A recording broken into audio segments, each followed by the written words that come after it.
நம்ம எந்த ஒரு கல்யாணத்துக்கு போனாலும் ஃபஸ்ட்டு சாப்பிட்றது இந்த காரக்குழம்பு தான். அவ்வளோ டேஸ்ட்டாக இருக்கும். கல்யாண காரக்குழம்பு எப்படி செய்யலான்னு பார்க்கலாம்.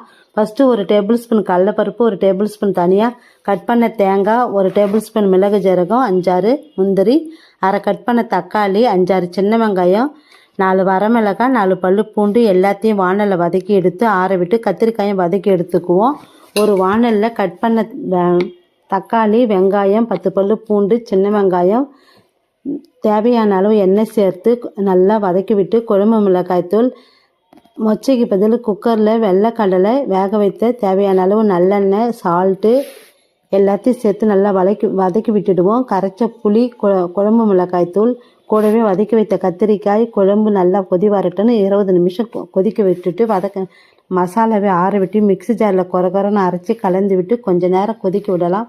கூடவே ஒரு தாளிப்பு சேர்த்துலாம். ஒரு சூப்பரான டேஸ்டான கல்யாண காரக்குழம்பு ரெடி. நீங்களும் ட்ரை பண்ணி பாருங்கள்.